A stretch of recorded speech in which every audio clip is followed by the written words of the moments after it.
Hare Krishna, and thank you very much for all the devotees online for your association as we cover today an interesting topic called Vidura Nitti. So before we go into Vidura Nitti, we will share a Dhammadarastikam song by Srila Bhakti Charamaj, and the devotees can offer their lamps while we hear and sing the Dhammadarastikam together.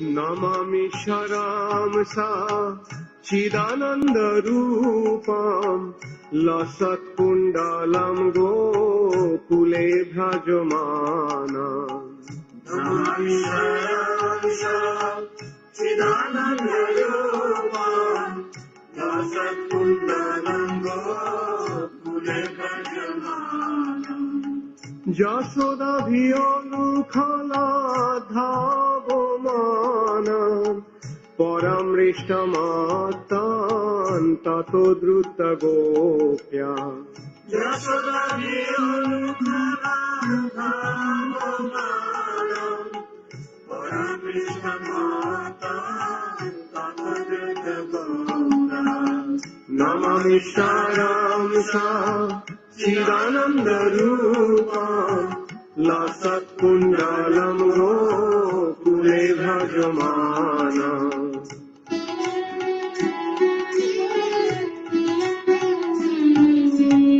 Rudantam Muhurnetram Jugmam Mrijantam Karam Bhoja Jugmena Shatanka Netram Rudantam Muhurnetram Jugmam Mrijantam Karam Bhoja Jugmena Shatanka Netram Muhushashokam Potri Rekhanko Kantra Sthita Graiva Damodaram Bhakti Bhatam Muhushashokam Potri Rekhanko Kantra Sthita Graiva Damodaram Bhakti Bhatam Namami Sharamsa Chidananda Rupam Lasat Kundalam Gokule Bhrajamanam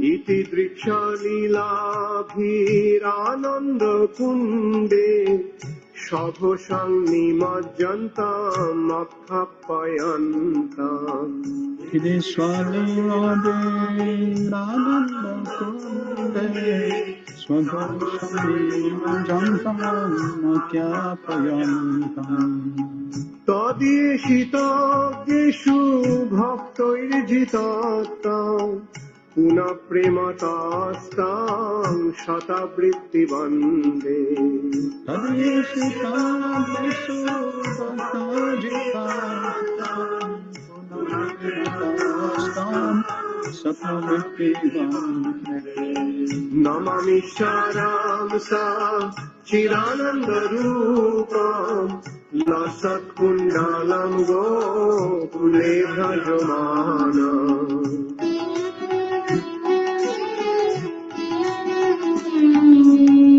Barang Deva Mokshang Na Mokshavadhing Va Nachanang Drine Ahang Varishadapiha Barang Deva Mokshang Na Mokshavadhing Va Nachanang Drine Ahang Varishadapiha Idante Gopurnatha Gopala Bala সদা মে Manasa বিরাস্তাং কিমন্নৈ idam tapurata sada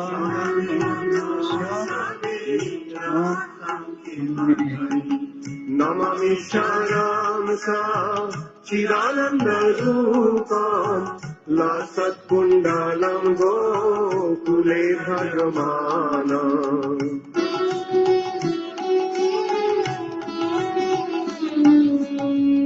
ইদন্তে মুখম্বোঝাম অত্যন্ত নীলাই বৃতং কুন্তলাই স্নিগ্ধ রক্তৈশ্চ গোপ্যা idam te mukham atyantam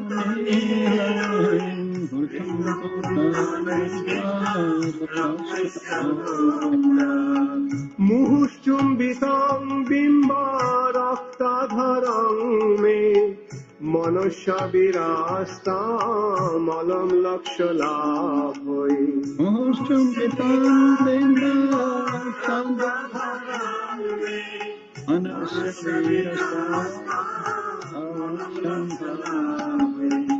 নমামি serum সা চিদানন্দ রূপম লসৎ কুণ্ডলম গোকুলে ভজমানম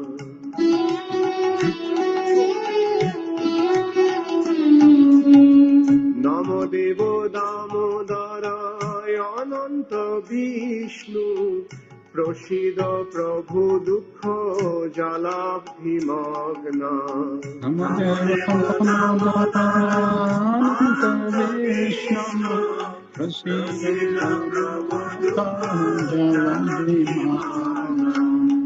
কৃপা দৃষ্টি বৃষ্টি দিনাং বাতানু গৃহাণে সমামগ্রামেদ্ধক্ষি দৃশ্য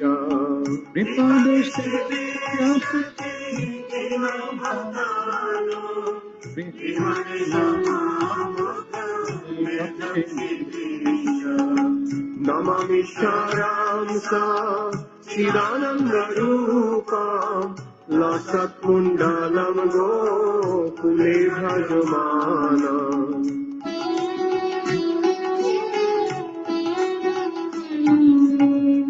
কুবেরাত্মজৌ বদ্ধ মূর্তৈব যদ্বৎ তয়ামচিতৌ ভক্তি ভাজৌ কৃতৌ চ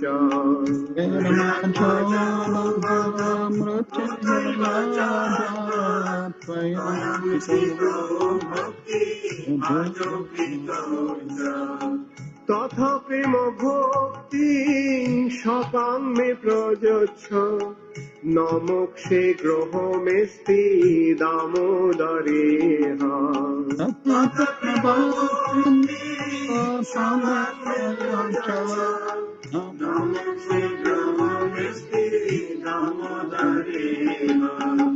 নমামি সারাম সা চিদানন্দ রূপম লসৎ কুণ্ডলম গোকুলে ভজমানম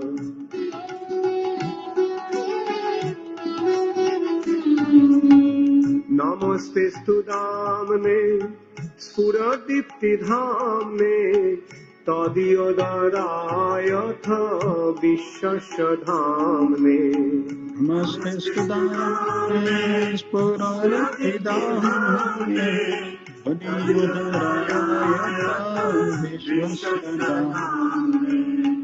নমো রাধিকায় তদীয় প্রিয়ায় নমো অনন্ত লীলায় দেবায় তুভ্যাম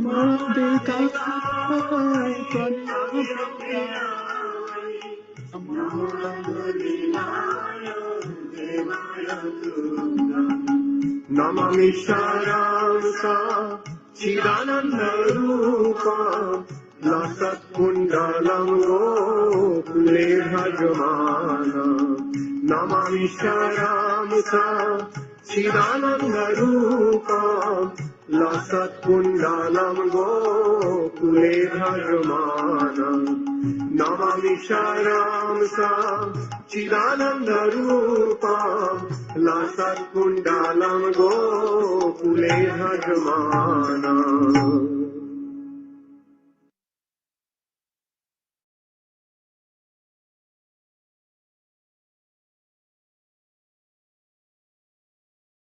Om Jnanatimi Vandasya Gyananjana Shalakaya Chakshuranmilitam Yena Tasme Shri Guruve Namaha Shri Chaitanya Manobhistam Sthapitam Yena Bhutale Swayam Rupa Kadamayam Dadati Swapadantikam Vandeham Shri Guru Shri Utapada Kamalam Shri Gurun Vaishnavamscha Shri Rupam Sagrajatam Sahagana Raghunatham Vitam Tam Sajivam Sadvaitam Savadutam Parijana Sahitam Krishna Chaitanya Devam Shri Radha Krishna Padan Sahagana Lalita Shri Vishakan Vitamscha He Krishna Karuna Sindhu Dinabandho Jagatpate Gopesha Gopika Kanta Radha Kanta Namastute Tapta Kanchana Gaurangi Radhe Vrindavaneshwari Vrishabhanu Sute Devi Pranamami Hari Priya Vanchakalpatarubhyascha Kripa Sindhu Bevacha Patitanam Pavanebhyo Vaishnavebhyo Namo Namaha Namo Vishnu Padaya Krishna Prestaya Bhutale Srimate Bhakti Vedanta Swami Namne Namaste Saraswati Deve Gauravani Pracharine Nirvishesa Sunyavadi Pastatya Destavine Jai Shri Krishna Chaitanya Prabhu Nityananda Shri Advaita Gadadhar Shivasari Gaura Bhakta Vrinda Hare Krishna Krishna Krishna Hare Hare Hare Rama, Rama Rama, Hare Hare. Om Namo Bhagavate Vasudevaya. Om Namo Bhagavate Vasudevaya. Om Namo Bhagavate Vasudevaya. Om Namo Bhagavate Vasudevaya. Om Namo Bhagavate Vasudevaya. Om Namo Bhagavate Vasudevaya. Hare Krishna. So we're going to be covering Vidura Nitti. The first part is an introduction into what and the context of Vidura Nitti.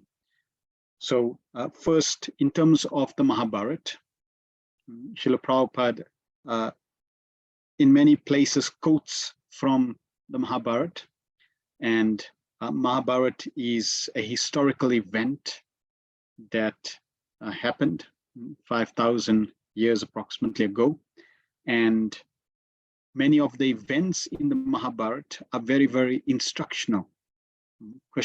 Lord Krishna appears in this world and stages his pastimes, and Mahabharata is definitely part of those pastimes which fits into his purpose. Bhagavad Gita, Krishna says, Yada yada hi dharmasya glanir bhavati bharata. Whenever there's a decline in dharma, Krishna then comes to reestablish and also to kill the demons. So Mahabharata is where Krishna stages this battlefield where all the demons assemble in one place so that Krishna can destroy all the demons in one place. Now, in the Adi Parva of the Mahabharata, it is mentioned that in the realm of Dharma, Artha, Kam, and Moksha, these are the four Purusharthas, four goals for humanity. Lord Chaitanya Mahaprabhu introduced the fifth Purushartha, which is Prema Pumartha Mohan. So higher than Dharma, higher than Artha, higher than Kama, and higher than liberation. That means higher than ethics, Dharma, economic development, pleasure, and liberation is pure love of Krishna. Whatever is found in this epic may be found elsewhere, but what is not found there will be impossible to find elsewhere. So the Mahabharata is conclusive that it includes everything you will find everywhere. And we'll see Even if you read Mahabharata, and you'll see why that is the case. Srila Prabhupada writes in the introduction to Bhagavad Gita, in life, we are accustomed to thinking either of the material or of the spiritual energy. Now, how can we transfer our thoughts from the material energy to the spiritual energy? There are so many literatures which are full of thoughts with the material energy, newspaper, magazine, novels, etc. Our thinking, which is now absorbed in these literatures, must be transferred to the Vedic literatures. The great sages, therefore, have written so many Vedic literatures, such as the Puranas. The Puranas are not imaginative. They are historical records. And here we see Prabhupada's distinction. Many people in India, they accept that the Puranas are mythological facts or mythological writings. It's basically Vyasadev's imagination. But no, Prabhupada makes it very clear. It is not imagination. These are historical events or historical records. And because they don't have that higher realization, they cannot perceive the truth. Pure devotees like Srila Prabhupada are able to perceive the truth and therefore able to present the truth as it is. In Chaitanya Charitamrita Madhya Leela 122, there is the following verse. Maya mukda jivera nahi swata Krishna jnana. Jivera kripaya kaila Krishna Veda Purana. The forgetful living entities or conditioned souls have forgotten their relationship with the Supreme Lord, and they are engrossed in thinking of material activities. Just to transfer their thinking power to the spiritual sky, Krishna Dwapayana Vyas has given a great number of Vedic literatures. First, he divided the Vedas into 4. Then he explained them in the Puranas. And for the less capable people, he wrote the Mahabharata. In the Mahabharata, there is given the Bhagavad Gita. Then all Vedic literatures is summarized in the Vedanta Sutra. And for the future guidance, he gave a natural commentation on the Vedanta Sutra called Srimad Bhagavatam. We must always engage our minds in reading these literatures, just as materialists engage their minds in reading newspapers, magazines, and so many materialistic literatures.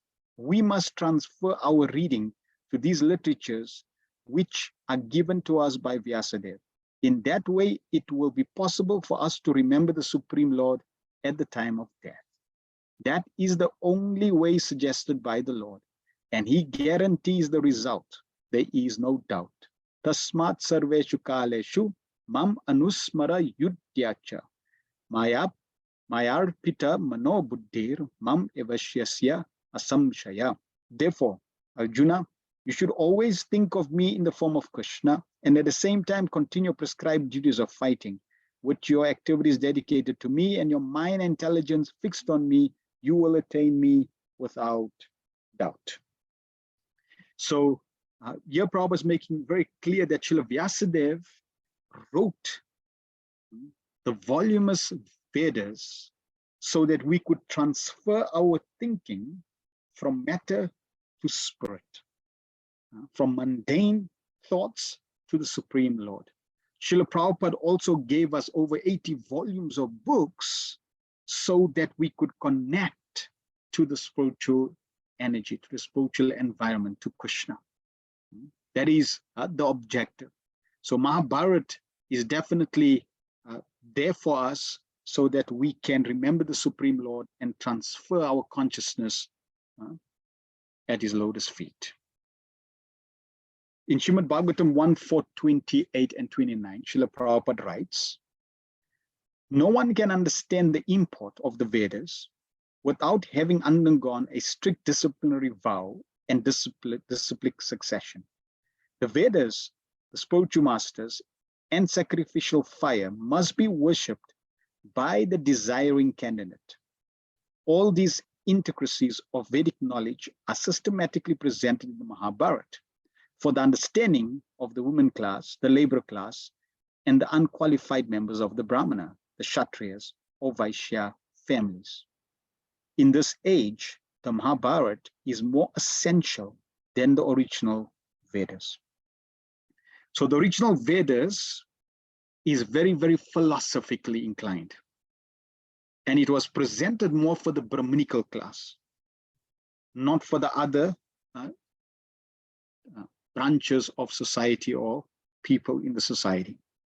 But the Mahabharata, Krishna came to perform his pastimes, and Srila Vyasadeva wrote those pastimes in the form of Mahabharata histories, and it gives us all aspects of life presented through the Mahabharata. Every facet of life, every experience of life, every type of personality that we will find are all presented very dramatically through the Mahabharata. Mahabharata basically is Krishna coming down and presenting a drama on the stage of earth. Krishna is the director, he's also the main actor, and he's got all these actors giving us a perfect dramatical presentation of life and all the intricacies of life, all the challenges of life. Everything that we experience in life is presented in the Mahabharata. And also the teachings are then intertwined in all these dramatic events. There's chivalry, there's comedy, there's romance, there's tragedies, there's drama. Everything is presented in the Mahabharata, and intertwined in all that is the Vedic truth, Krishna consciousness. And the climax of the essence of the Vedic truth is Bhagavad Gita. So we have been presented with many of these philosophical truths that are there in Bhagavad Gita in Srila Prabhupada's books. And now we're going to go through them through Vidura, and we're going to share his wisdom in the form of Vidura Nitti. So the word Vidura means in Sanskrit skilled, intelligent, and wise. Prabhupada writes in the first canto, 13th chapter, verse 1, in the purport, Vidura, one of the prominent figures in the history of Mahabharata, he was conceived by Vyasadeva in the womb of a maidservant Ambika, mother of Maharaj Pandu. He is the incarnation of Yamaraj, been cursed by Manduka Muni. He was to become a Sudra. Vidura was very much attached to his elder brother, and all along he tried to guide him on the right path. During the fratricidal war of Kurukshetra, Vidura repeatedly implored his elder brother to do justice to the sons of Pandu, but Duryodhana did not like such interference by his uncle, and thus he practically insulted Vidura. This resulted in Vidura leaving home for pilgrimage and taking instructions from Maitreya. So this is Vidura. He was the minister, the counselor for many in Hastinapur, especially the king at that time, Dhritarashtra. So Vidura Nitti, in terms of its context and where it fits and the content. So Vidura Nitti is 8 chapters covering 588 verses. So it's fairly voluminous. Bhagavad Gita is 700 verses. Vidura Nitti is 588 verses. And we're not going to be covering all the verses. It's impossible. But we're going to cover the different sections and some points and highlight, and just to whet your appetite to possibly go and read all the verses of Vidura Nitti. And it's there are different chapters or sections called parvas. So in Udyoga Parva, there is different chapters in this Udyoga Parva, and Parva 57 is Prajagara Uparva. So like a subsection. Now, these words are very interesting. Vyasadeva is giving different names of the chapters. So Udyaga Parva means work or effort. So it's all about work and all about effort that we put in. We find in Bhagavad Gita also, Lord Krishna is making very clear to Arjuna that as living beings, we are forced to act. We cannot refrain from action, but we have to understand the consequence of action. And most people work, and their work leads to worry or sleepless nights. Therefore, this chapter is entitled Prajagara Uparva, which means literally a sleepless the chapter discussing sleeplessness. And we'll share in terms of the context of Dhritarashtra why that is the case. So worry does not take away tomorrow's troubles, but definitely takes away today's peace. Most people worry about so many things, and it deprives them from living peacefully. And Vidura's wisdom is going to highlight why. Now, in terms of the context, we know that there was this fratricidal war, and before the war between the Kauravas and the Pandavas, even before Lord Krishna goes to tell the Kauravas that they should make peace, when Duryodhana finds out that the Pandavas are alive, he wants to kill them. And Dhritarashtra sends Sanjay as the minister to the Pandavas, that they need to, live peacefully and not come to Hastinapur and, decide to go on their own way. And the Pandavas, they send a message back to Duryodhana and Dhritarashtra that, fine, we've lost Indraprastha, we lost everything, but they should, and we are Kshatriyas, so just give us 5 pieces of land. That's all we're asking for. 5 villages is good enough for us. We're not interested in the whole kingdom and Hastinapur, and just give us 5 villages and we'll be peaceful. So then Sanjay comes back with that message. And it's in the evening. So he comes in the evening and he goes into the room of Dhritarashtra, and he tells Dhritarashtra that you should make peace with the Pandavas. Your decision to have war with them is incorrect. So he guides Dhritarashtra, and then he tells Dhritarashtra, I have a message from them, but I will not tell you that now.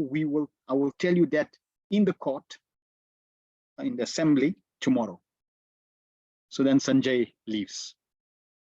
So when Dhritarashtra hears this, he falls into great anxiety, because now he does not know what was the response that the Pandavas gave. And Dhritarashtra knows that all his attempts to try to make his son the king and to destroy the Pandavas have failed. So he is in great anxiety and he cannot sleep. Therefore, this is Prajagara Uparva, sleepless chapter. Dhritarashtra cannot sleep, he's in anxiety, he's worrying. And then he calls for Vidura. So he calls for Vidura, and Vidura comes. And he tells Vidura the situation, and then he presents, he asks Vidura, why am I so worried? How come I can't sleep? What is the cause of someone not sleeping? So then Vidura shares his niti, his wisdom. And we're going to hear he also then further encourages Vidura to speak on virtues, on the highest virtues, and Vidura begins to speak. So that's the context. Now, what are some of the topics that are covered in Vidura Nitti? Niti means like codes, conducts, right? Wisdom codes. So Vidura's wisdom, Vidura's codes of conduct. So how to prepare to achieve success in life. What's interesting is we'll see these topics, how to prepare, how to achieve success, how to be self-motivated, how to concentrate on work and continue working, the do's and don'ts in life, how to develop self-confidence and determination, how to be creative in thinking, and many, many other more topics are discussed. What's interesting is it is like a complete menu of self-development and achieving success. So this is where Vidura Nitti fits into the Mahabharata. Okay, discuss that, right. There are 8 chapters in these 500 that makes up the 588 verses. And as we mentioned, the focus is how to manage oneself, right? So it's self-management, management of oneself. Now, these 8 chapters, in the first chapter, Vidura talks about those who are wise and those who are fools. In chapter 2, he talks about the qualities of a king or a leader. In chapter 3, qualities of a good person and how he should behave. Chapter 4, how to tolerate. Very interesting, how to tolerate, because in this material world, you will encounter circumstances, situations, people, events that you have to tolerate. So how to tolerate. Chapter 5, what we should do and not do. In Bhagavad Gita, Lord Krishna makes it very clear that in the mode of goodness, you're able to understand what's right and what's wrong, and you're able to do what's right. In the mode of ignorance, you don't know what's right and wrong. You can't distinguish. And in most cases, you do the wrong thing. So chapter 6, how to treat everyone with respect. Very interesting chapter. Sri Chaitanya Mahaprabhu has made it very clear that we should offer all respects to others and not expect anything in return. So how to respect everyone. Vidura has a whole chapter on it. Chapter 7, what habits need to be given up? Making friends and dealing with bad people. Chapter 8, how to acquire happiness and fame and the path of detachment and salvation, perfection. So these are different chapters and the different topics that are discussed. We will not have time to go into all the chapters, but we'll go through some of the different topics that Vidura is going to cover. What's interesting is that as we go through these different points of wisdom by Vidura, we'll see how they also are in Prabhupada's Bhaktivedanta purports. Vidura is obviously going systematically through different subject matters and topics and themes. Prabhupada's, have given us volumes of books and given us Krishna consciousness, and depending on the verses and the topics, he's expanded them. When Prabhupada said, everything you need is in my books, you'll see that even the wisdom that Vidura is sharing is also there in Prabhupada's Bhaktivedanta purports. It's just that it may not be systematically presented, but it's definitely there. And when we go through Vidura's wisdom, Nitti, we will see that it complements even what Srila Prabhupada is saying. All right, so let's start chapter 1. Dhritarashtra, as we said, he calls Sanjaya. So Dhritarashtra said, "Oh Vidura, Sanjaya has gone. Tomorrow he will convey Yudhishthira's message in the court. I do not know what that message is. So my body is burning and I have lost sleep." So we can understand that when Sanjay comes and tells Dhritarashtra that I have a message for you, but I'll tell you the message tomorrow, that has such an impact on Dhritarashtra that his body is burning. Just imagine. This is a message which was not told to him, burns his body, and he has lost all sleep. He cannot sleep. Now, externally, if we compare, Sanjay has come with a message that he's not telling Dhritarashtra. So there's an external circumstance, but that external circumstance is causing such havoc in Dhritarashtra, which implies that something in Dhritarashtra, right, like a chemical reaction, has happened that causes his body to burn and lose sleep. We can take it further.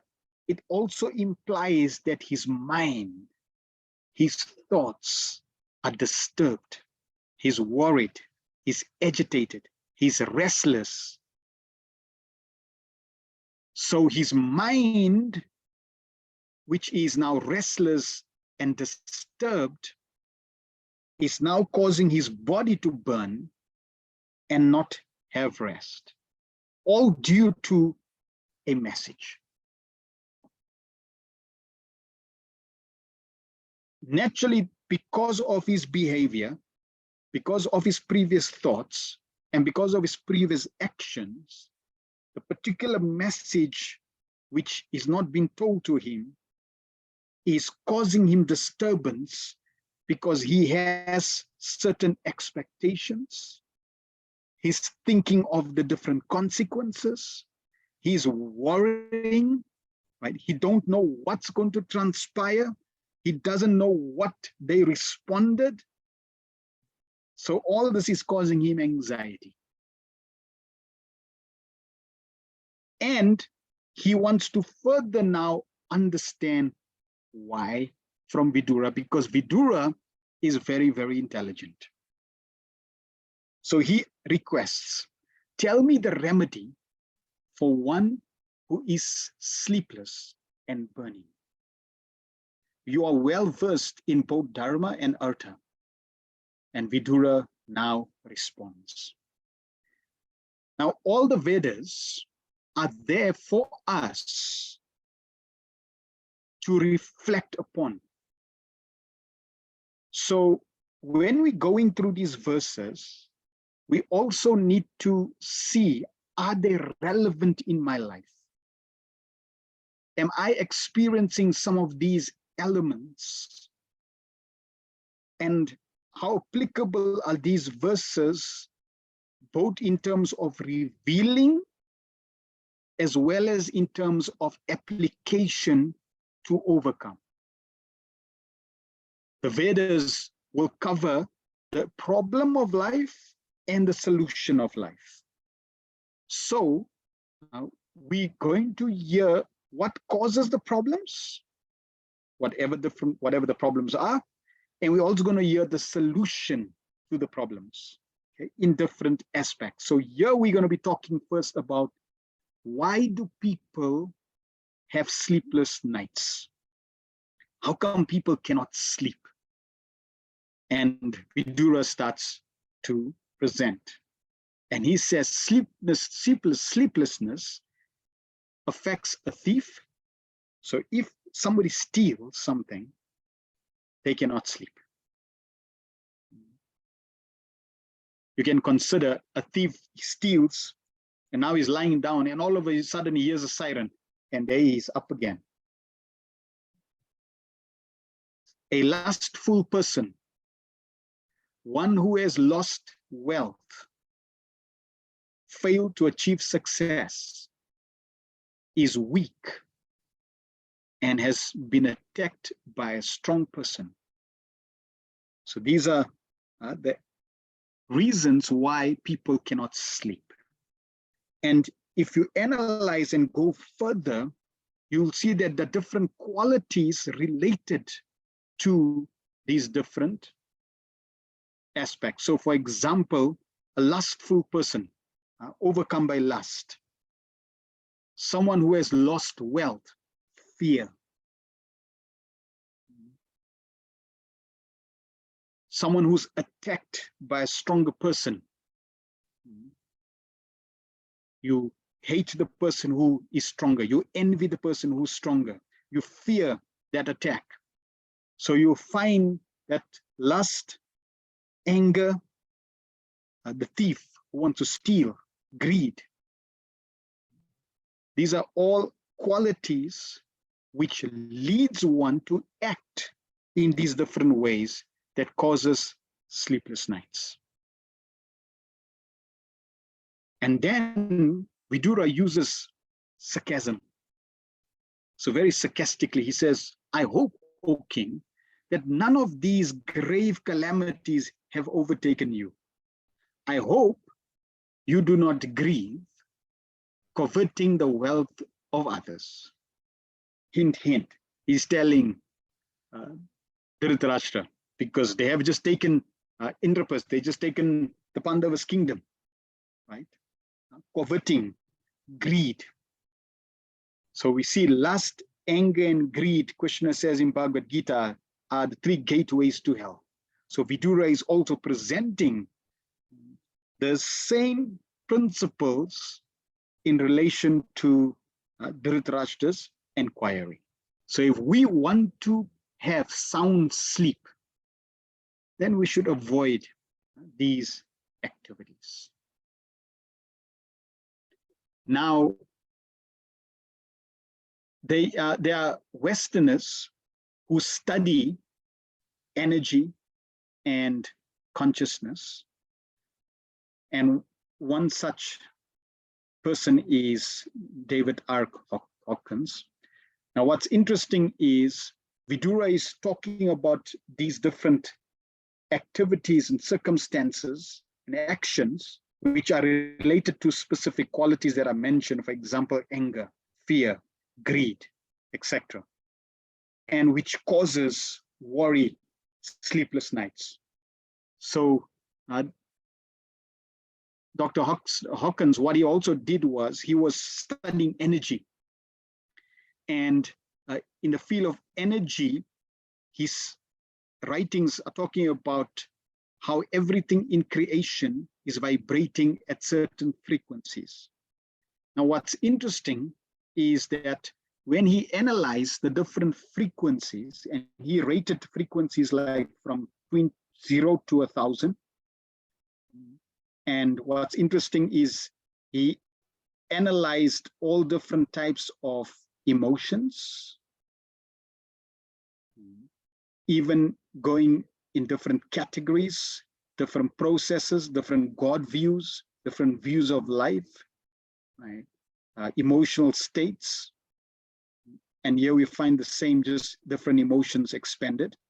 He also analyzed different scriptures and traditions. And for example, the Quran, the Bible, the Bhagavad Gita. And they use certain scientific instruments to understand, or let's say, detect the frequency. So Bhagavad Gita, from his analysis, was on the level of 1,000 frequency, which is very interesting. And what I want to share with is in terms of these frequencies that are on the lower side of the scale. So we see that qualities or emotions like shame, humiliation, guilt, blame, apathy, despair, grief, regret, fear, anxiety, desire, craving, anger, hate, pride and scorn. These are below 200. So these emotions, they put one in a lower energy or lower vibration.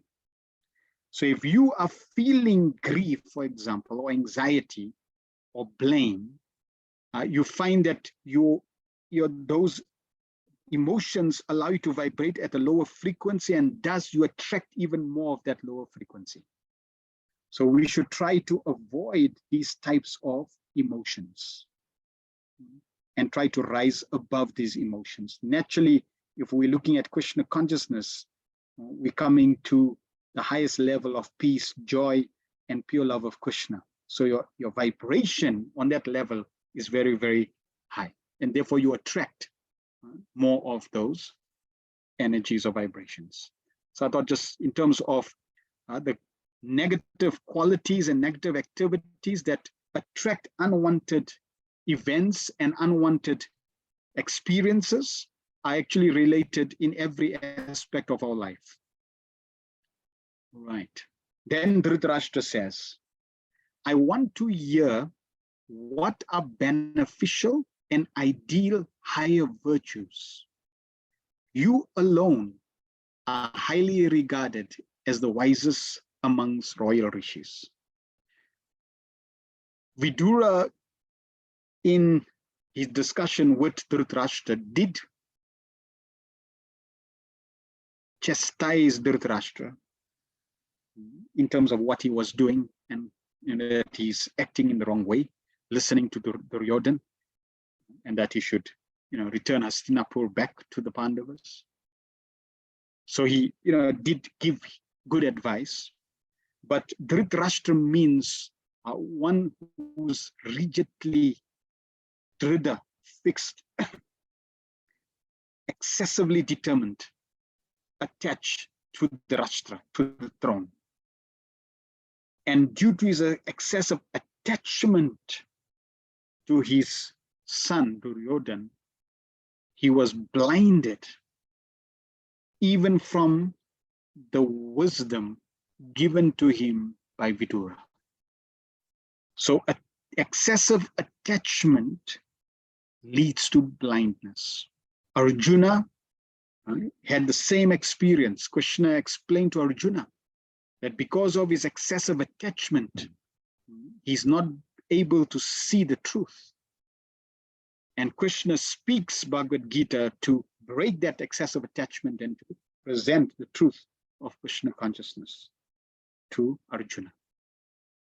So now Vidura begins to share, on the request of Dhritarashtra, the higher virtues and what is beneficial for us, for all living beings.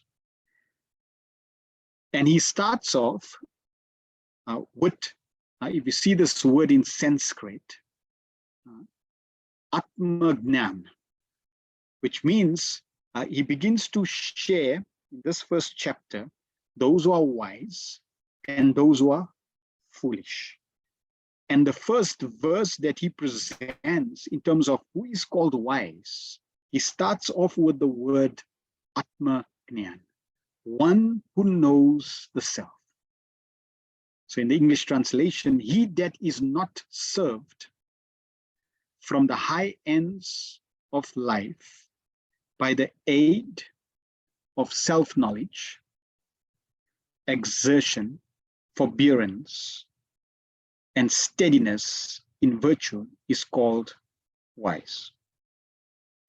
So one who basically lives his life with the knowledge of the self, Atmagnya, once he lives on that level that he is a spiritual being and not a material being, then his actions and everything else follows. So we find that in the material world, people live their life thinking that I'm this body. That is the ABC of Bhagavad Gita.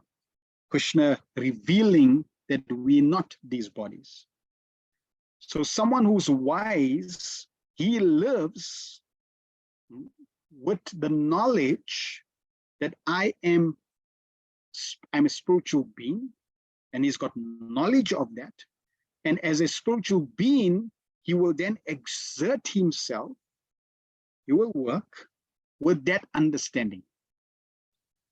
And because he knows he's a spiritual being and is acting in that consciousness, then forbearance and steadiness are part of his qualities.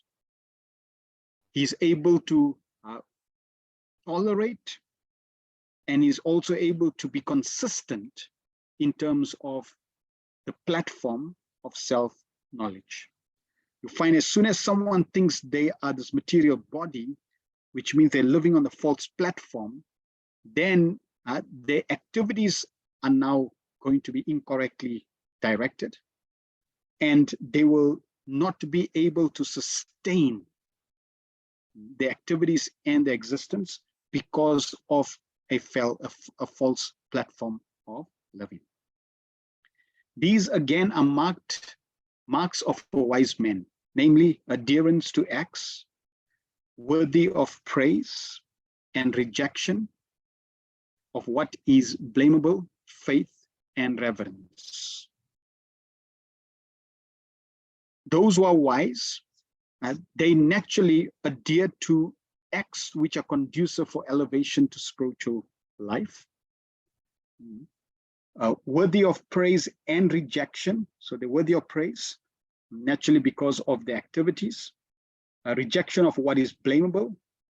They don't go into the blaming cycle. They always take responsibility, and they reject anything that is not conducive for spiritual progress or for elevation, their faith and reverence.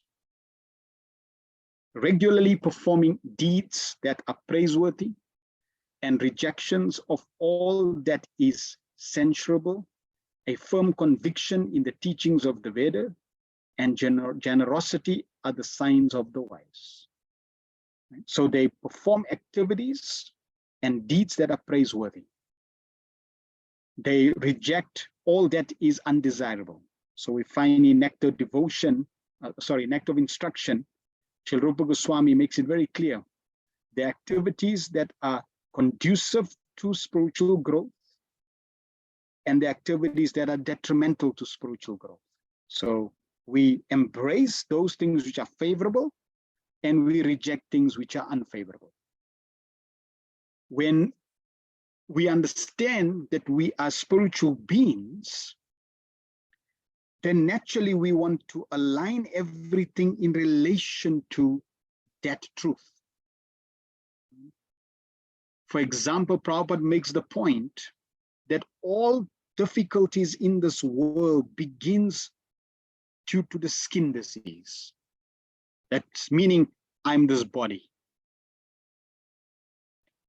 Whereas if you rise above the skin disease, rise above the body, understand you're a spiritual being, and you truly understand that, then all your thinking, all your decisions, all your goals, all your activities, all your aspirations, everything is then aligned from that basis. And your decision then flows from that basis. And that is the purpose of human life.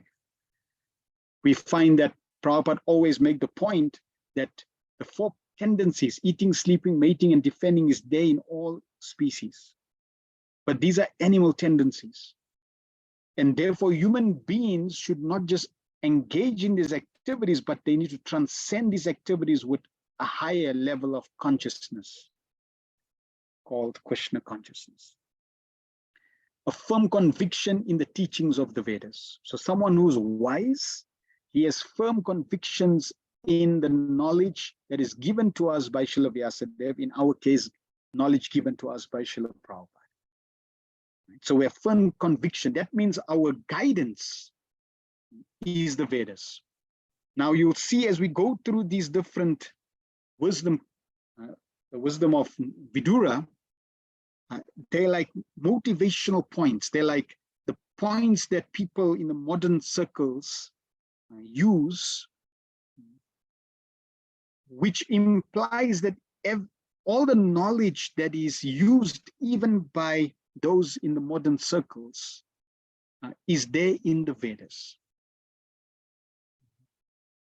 Even Stephen Covey, who wrote the 7 Habits of Highly Effective People, he had an interview, and in one interview he made a point that whatever I'm presenting in my book is coming from the Vedas. And all I did was I took teachings from the Vedas and I packaged it in a way that people become convinced that this is amazing knowledge. Whereas people who got this knowledge from the Vedas, they don't have the firm conviction in these teachings, and that's why they go searching elsewhere. Veda itself means knowledge. And the Vedas are the original source of all knowledge. So everything that you will find that exists has its root in the Vedas. Then generosity are the signs of the wise. So to be generous, to be magnanimous, these are qualities allocated to someone who is wise. One whom neither anger, nor joy, nor pride, nor false modesty, nor vanity can draw away from the 4 legitimate goals of life, purusharthas, is considered as a pandit. So now, someone who is wise, pandit, he is fixed. In Bhagavad Gita, in the 2nd chapter, Lord Krishna makes it very clear. Those who are resolute on this path, they determine, they want focus. These are pandits, these are wise people. And these qualities of anger, joy, pride, false modesty, vanity, they do not distract, they do not derail someone.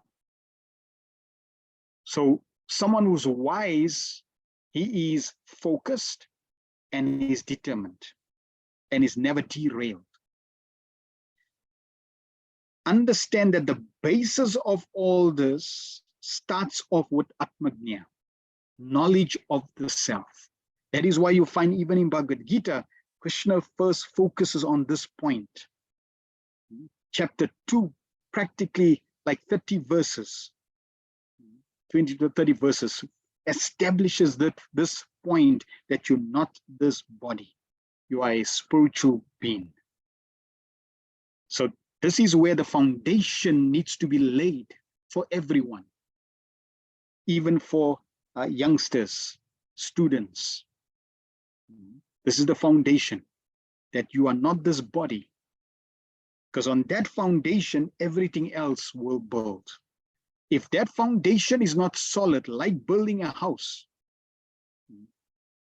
when you see a nice, beautiful building, you see the walls, you see the windows, you see the roof, and you think these are the aspects we should put energy and spend money. Nobody sees the foundation, so why even bother about the foundation? So let's just build a house without the foundation. Just put some very thin layer of cement, don't worry about the foundation, and build a house. Because nobody can see it. Everybody else sees everything else. So let's decorate and spend on those things that we can see. And if you do that, you will find that eventually the house crumbles, because the foundation has not been built. So we want to build the foundation very, very solidly. Bhagavad Gita, Krishna is laying the foundation, especially for Arjuna. And we find that when Krishna lays the foundation in Bhagavad Gita, that Arjuna, you're not this body. You speak like a wise man, but you're fool number 1. You are eternal. So you are a spiritual being, and when Krishna lays the foundation, he never ever comes back to this point again ever throughout the whole Bhagavad Gita. Why? Because he accepts Arjuna to accept it and be convinced about it. And everything else that Krishna now says is building on that foundation. Similarly, Vidura also starts off his wisdom and his knowledge with Atmajñas, knowledge of the self. And then once you have knowledge of the self, now everything else can be built upon, and your foundation and everything else that is required for success flows beautifully forward. So if we have that basis, then we are able to stay focused, because our knowledge of the self is eternal, and therefore it can endure. Knowledge that you do as body is temporary, and therefore it is fickle. And you find that for you to be focused becomes very difficult. You can be derailed very, very quickly. Also, these four goals, dharma, artha, kama, and moksha, and then pure love of Krishna. You cannot, and especially for grihastas, especially for householders, you cannot jump. You cannot avoid these. For example, dharma, religious principles, or you could say Krishna consciousness, the goals, the conducts. We need to act with the principles of Krishna consciousness, and with that, those principles acquire artha, work, to acquire wealth. And when we do that, then we can, with that religiously acquired wealth, we can engage in activities that give us pleasure centered around dharma or Krishna consciousness, so that our goal is to promote liberation from the bondage of birth, death, disease, and old age, and ultimately strive for pure love of Krishna, so that we can return back to the spiritual world. For us to embrace this path, we require to be focused on our goal and never be distracted. In the Bhagavatam, Prabhupada also gives the example of a caravan passing and the dogs are barking. So it's also a very English proverb. The caravans will pass and the dogs will bark. You will get people and events that will try to disturb you from the goal, from the focus objective. So we do not want to be distracted by the temporary distractions that are there. We always want to keep the focus on the goal and strive for that goal. We need to be reminded of the goal constantly so that we can go to the goal. Then he continues, one whose work and proposals are not known to others. They become known only after they are carried out. Such a person is considered to be a Pandit. It's an interesting statement. If we consider Srila Prabhupada, Prabhupada already had a plan to spread Krishna consciousness within his consciousness, in his mind. And when Prabhupada carried out Krishna consciousness and started preaching, then we could see this was Prabhupada's plan, this was Prabhupada's desire. You find people who are not wise, they will speak a lot, but not act. Those who are wise will act and speak less. They will act and show what they want, then speak and not do or achieve what they want. So someone who's wise, they will reveal through their actions. Action speaks louder than words. So in this way, we can see that Srila Prabhupada as an Acharya also, he showed by his physical activity and actions, and then preached. So the in Chaitanya Charitamrita also, Sri Mahaprabhu glorifies Haridas Thakur, that he was able to perfectly preach as well as act.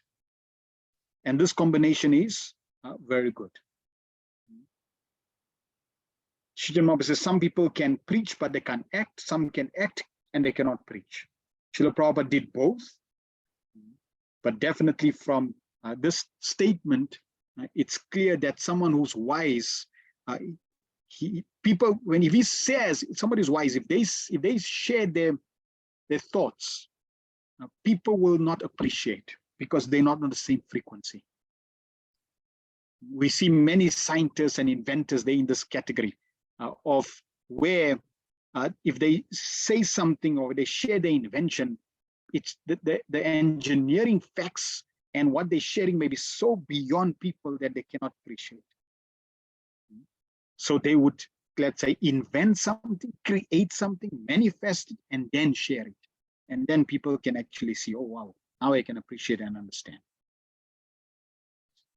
Then he says, one who does not get overjoyed at honors or grieves at insults remains cool and calm, like a lake on the course of the Ganga, is reckoned as a Pandit.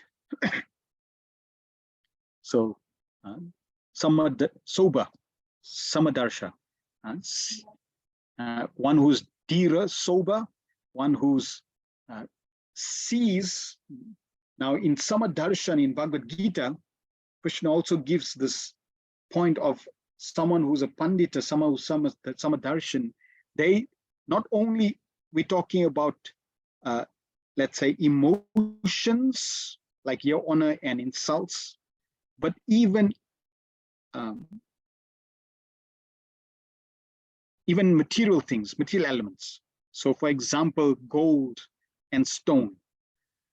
So in Bhagavad Gita, Krishna makes it very clear that someone who sees even stone and gold equally, or honor and insults equally, they are they are saintly, they are dhira, they are pandita.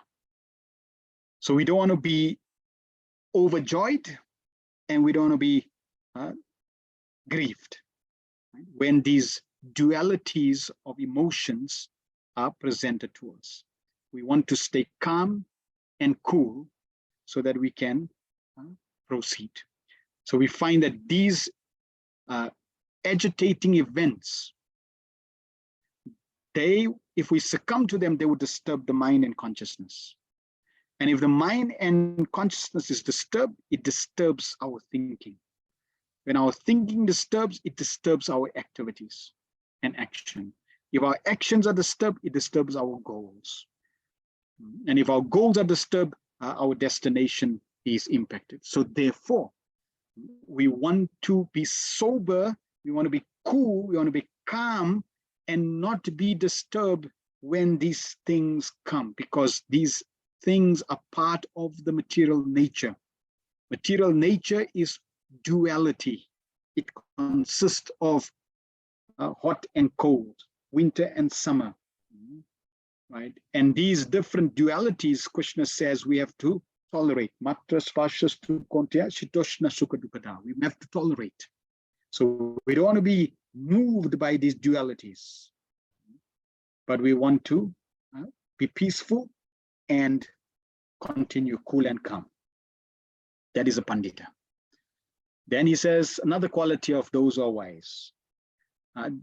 They who are strong in their desire and act according to the best of their ability and disregard nothing as insignificant are called panditas or king. So those who are strong in their desire, because they know who they are, they know the goal of life, from the Vedas, because they have faith in the Vedas, then they, and we heard one of the other points of someone who's wise is they're convinced, the conviction is there. So because of the conviction, then the desire, because of the intention that is strong, the conviction that is strong, the desires are strong. Desire is what leads us to every destination. In Bhagavad Gita, Krishna explains it is desire that brings us to this material world, and it is desire that takes us back to the spiritual world. So we want to cultivate the correct desire. And that correct desire, which is I desire to reconnect with Krishna. I desire to revive my relationship with Krishna. I desire to reestablish my service to Krishna. That desire has to be strong. If that desire is strong, then we can act.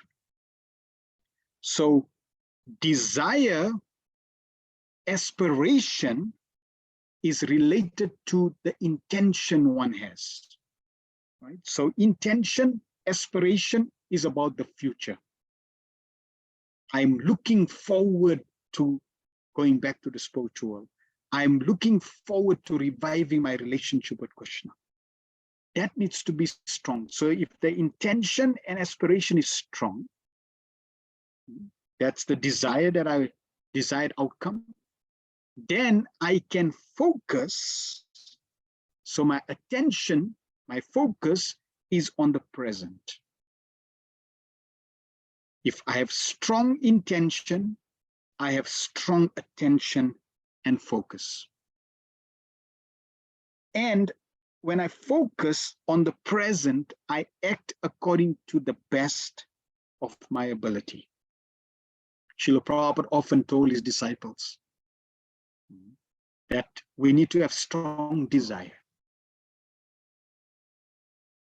It's a nice pastime. One student came to his guru and said, Guru Maharaj, Maya is so strong. I can't give up watching TV, and I can't give up this, and I can't give up that. She's so strong. Please, how can I overcome? Maya is so strong. So then the Guru Maharaj said, you come tomorrow. So then the next day, the disciple came to the ashram. And as he entered the ashram, he noticed the Guru embracing a tree and saying, leave me, leave me, leave me. And the disciple was noticing the Guru Maharaj, noticing his Guru Maharaj embracing the tree and saying, leave me, and he was surprised. So he comes closer and he says, Guru Maharaj, what are you doing? And the Guru Maharaj saying, leave me, leave me, leave me. And the disciple says, Guru Maharaj, the tree is not holding you, you holding the tree, you can leave the tree. And then the Guru Maharaj, oh, sorry. He leaves, let goes the tree and comes into the ashram. And then the disciple says, so Guru Maharaj, you're gonna give me the answer. And Guru Maharaj says, I already did. I was holding the tree is not holding onto you, onto me. You holding onto the television set is not holding onto you. So how is that hold? It is based on desire. So when we have strong association with those who are on the same path of perfection, that those desires rub onto us and strengthen our desire to also follow the path with sincerity. That is why Prabhupada says one of the main qualities is sincerity. If you are sincere, Krishna can reveal himself to you. Sincerity means truth. You're truthful to the path, to the destination, to the goal. And then you act according to your best ability, which means that you, on our own, we cannot go back to the spiritual. It is impossible. Nobody can go back to the spiritual world Nobody on their own can revive their consciousness. It is not possible. So we cannot perfect our life on our own. We do not have the capacity. But what we can do is we can act according to our best ability and attract Krishna's attention. And when we attract Krishna's attention, Krishna comes with all abilities. Krishna says, I am the ability in man. So all abilities come in Krishna. All empowerment comes from Krishna. All mercy comes from Krishna. That which is impossible comes from Krishna. So all we need to do is show our sincerity, our desire by the best of our ability. Now, if I act according to the best of my ability, someone may not recognize that as the best. That is why we should be very careful not to criticize anyone for their activity and their ability, because we do not know whether they're giving their best. And Prabhupada in one letter says, you cannot criticize anyone if they're doing their best. And because we're not the super soul, we cannot know their best. We should be very careful not to criticize. We should be very careful not to criticize. We should be very careful to criticize. Yeah, we shouldn't criticize. And then disregard nothing is insignificant, meaning when you're on the path of perfection, when you have the highest goal, the highest destination, that which is of value, the highest purushartha, then you will take everything as significant. Like Prabhupada was told to walk because he was not exercising. It seems insignificant and irrelevant to helping Srila Prabhupada, but Prabhupada took it as significant. Right? So like that, everything that happens in our life, we should take it as Krishna directing us. Krishna is revealing something. Krishna is giving us a lesson, a sign, and we should take it like that. One who speaks boldly can converse on various subjects, know the science of debate, possesses intellectual acuity, and can interpret the meaning of texts, is reckoned as a pandit. Now, who's a fool? One who is ignorant of scriptures, has swollen pride, poor, haughty, and who adopts unfair means to achieve personal objectives is said to be a fool by the wise. Right? So first starts off with one who is ignorant of scripture. We find that those who are who know scripture, who knows the truth of the Vedas, they are wise. The converse, ignorant. One who's proud, is poor, haughty. One who, rejecting his own matters, concerns himself with the matters of others, or who deals deceitful with his friends, is called a fool. One who, rejecting his own matters, is not interested in doing his things, but is interested in everybody else's, deals in deceitfulness. This is a fool. The guilty person who tries to throw blame on others, and a powerless person who gives vent to anger are the greatest of fools. So we see how so many motivational speakers talk about taking responsibility. Where does it come from? You can see the root of that knowledge, that wisdom is there in the Vedas. Vidura is giving it. Right? The guilty person who tries to throw blame on others. Do not blame others. Take full responsibility. We don't know all parts of our existence, even in the past. And because we do not know our past, therefore, we cannot blame. We should take full responsibilities. In fact, the Sanskrit word also for someone who's wise is one who is atheistic. One who's theistic, not an atheist. And the definition of theist is someone who accepts karma and reincarnation and a superior force. So we find that those who are theistic, they understand that it is not this one lifetime that we're living. We're living many, many lifetimes. And in one of those previous lives, we have done something, and therefore the consequence is experienced. So ultimately, I am still to be blamed. And for me to come out of this duality of material existence, I need to take responsibility so that I can move forward. Otherwise, what will happen is we get rooted in the past, and the past becomes the anchor so that we cannot move forward.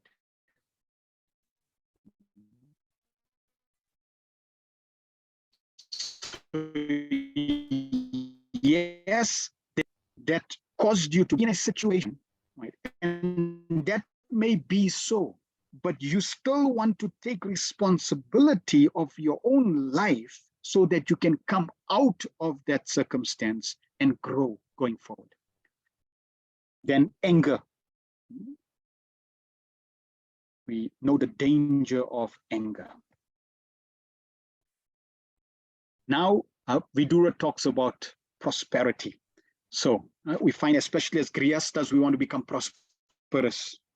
So now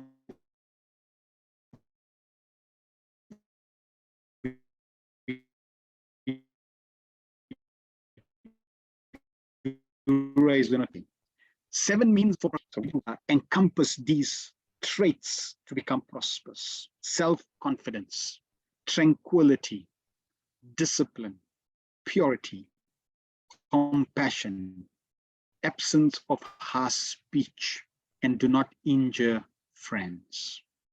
Now we could take each one of this and expand it, right? But we don't have time for that. You can contemplate on these 7 means of prosperity, which means that if we cultivate these aspects, these are the means that prosperity gets attracted. If we follow these aspects, prosperity flows. If we go against these, prosperity leaves. So if I try to become self-confident, tranquil, disciplined, pure, compassionate, absence of harsh speech, and do not injure friends, it attracts prosperity. Prosperity rises.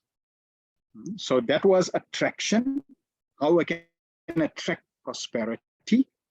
And now, how can I grow prosperity, right? So one is accumulation of prosperity, and the other is accumulation of prosperity, growing of prosperity, and then sustaining prosperity. So how do I attract prosperity? These are the traits. How do I grow prosperity? From auspicious work.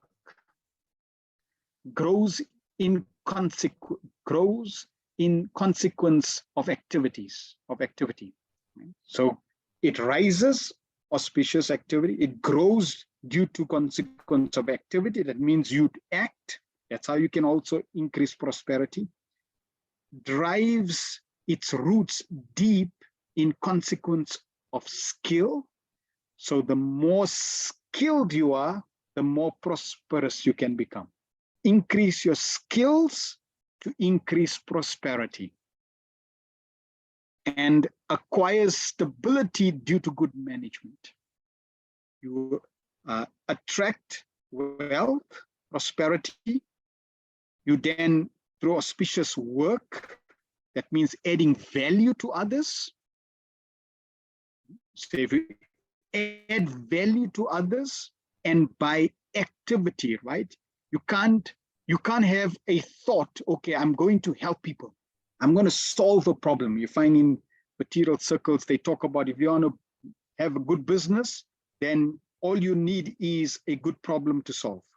If you have a problem that you can solve, that everyone has that problem, then you can make money because you're adding value in solving a problem. So here we find grows in, so you may have a good solution, but you don't act on that solution. You don't produce that solution. You're not going to grow wealth, prosperity. And in order for you to build wealth, you need to obviously have skills. You need to upskill yourself. So skilling is very, very important. And then if you want to manage and stay, let's say, maintain wealth, you need to have good management. Now, if we look at these traits and compare Srila Prabhupada endeavored to act on the highest welfare work for everyone, Krishna consciousness. So to give the greatest of value to everyone. Prabhupada didn't just sit in Vrindavan and speak about it, but he went out and started acting on it. Prabhupada had to cultivate certain skills to do that, like playing mridanga, playing harmonium, deity worship, learning philosophy. So Prabhupada had to engage in upskilling himself, cooking, how to lead kirtan, how to preach. So Prabhupada had to learn these things. And then also teaching. And then through good management, Srila Prabhupada maintained and sustained the prosperity that he had received. So very wonderful, fits in beautifully. Now, to attain prosperity, one should give up the 6 mistakes. And what are the 6 mistakes? Sleep, drowsiness, fear, anger, indolence, which means like laziness, and procrastination. So if you want to get prosperity, then you cannot be succumbed by these 6 mistakes. While a person who commits sins in getting prosperous, many enjoy the benefits from it. Ultimately, it is the doer alone who experiences the results of karma, while those who enjoy the fruits escape free. When I read this, I thought of Mugrari the hunter. The Mugrari the hunter was trying to maintain his family by half killing animals. And Narad Muni came and told him, stop this. If you want to kill the animals completely, don't half kill them, because you're going to suffer the pain that you're giving to these animals. And Mugrari said, well, no, I'm raising, this, I'm doing this for my family. They will share in the, I'm sure they're very kind and compassionate also, they'll share in the suffering. And Narad Muni said, well, did you go ask them? So he went. And he came to his wife and he said, I'm doing this for you. And so his wife said, sorry, I didn't tell you to do that. You're going to, sorry, we don't want to take any share. You're going to suffer. You have to maintain us. We didn't tell you how to maintain. That's your decision. Children said the same thing. No, sorry, Dad, we're not sharing in, you're suffering on your own. Hey, sorry. And Mugrari woke up and he came to Narad Muni and he said, I realized my mistake. I'm shocked. They're not going to take part in the suffering. And then he asked for guidance and Narad Muni guided him. He became a great saint. So if you commit sins while you're getting prosperous wealth, then the consequence is there. Maybe let me share one nice pastime in relation to this point. So Srila Bhaktisiddhanta Maharaj had many stalwart sannyasis that would go out and raise funds. And there was one such sannyasi who was very, very powerful, very good in Sankirtan, collecting wealth. And he would bring thousands of rupees, crores of rupees, collecting for the Gaudiya Math. So one day, while collecting, he didn't have, like toiletries, soap, some soap. He wanted to buy some soap and some toiletries, like few rupees. So he thought, I'm collecting, thousands of rupees, and I just need to buy some soap and some toiletries, few rupees. So I'll just keep, out of the donation that I collect, I'll just keep few rupees for the toiletries. So that's what he did. During the day of the Sankirtan, he collected a lot of wealth, donations, and he kept few rupees for his toiletries. And then the rest of the Lakshmi, he came and he handed it to Srila Bhaktisiddhanta Samaj. And Srila Bhakti Samaj received the donations. And then he asked the sannyasi, so did you give everything? And the sannyasi said, yes, Guru Maharaj. And Srila Bhakti Samaj asked again, so did you give everything? And he said, yes, Guru Maharaj, everything. And Srila Bhakti Samaj asked again, are you sure you gave everything? And then the sannyasi thought, maybe I should tell him I kept few rupees just for the soap. So he said, Guru Maharaj, I gave everything. I just kept few rupees for the soap and toiletries. And Srila Bhakti Samaj said, he became angry. And he said, where is that? Give me that. So the sannyasi was a little shocked, like, wow, he's getting upset for like few rupees, like, gee, okay. So then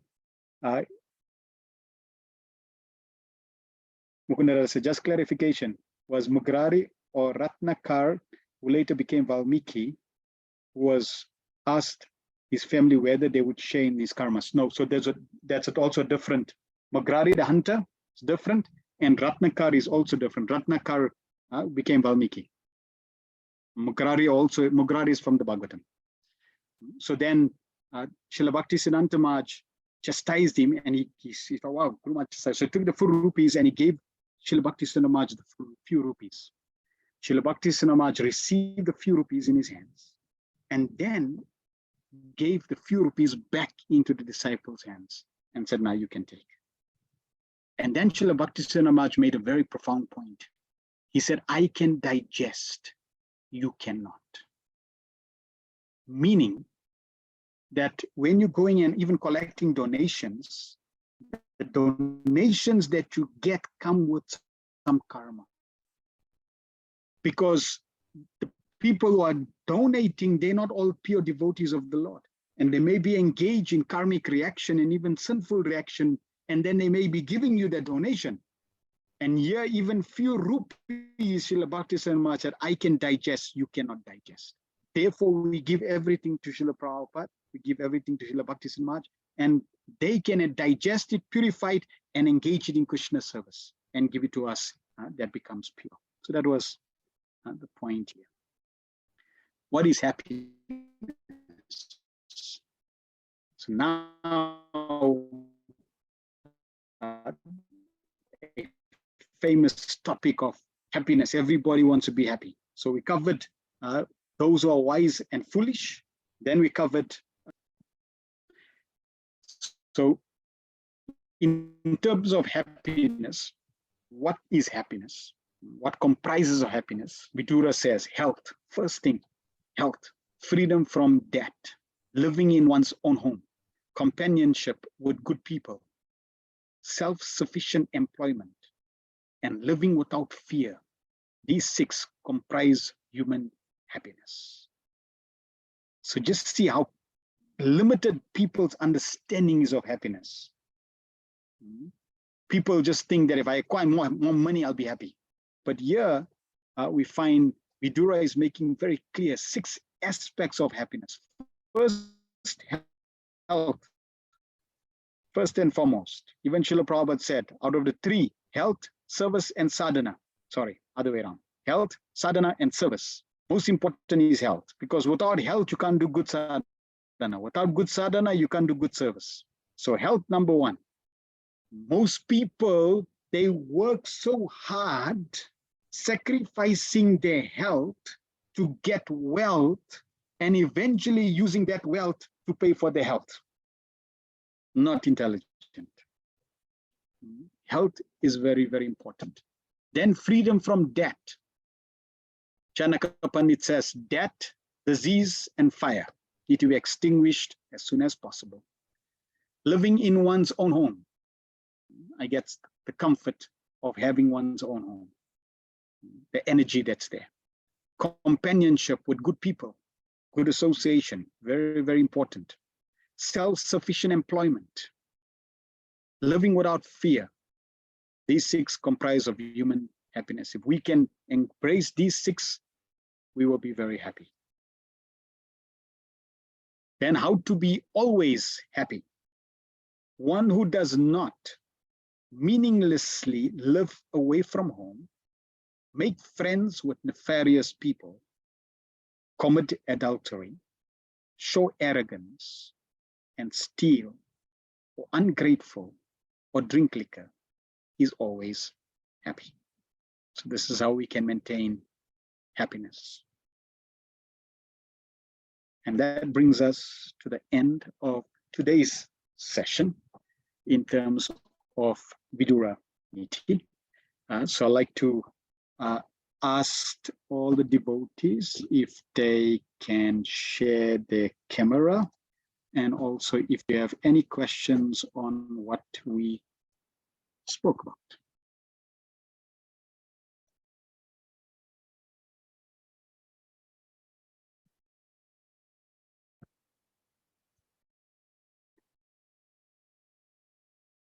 You are most welcome to unmute yourself as well.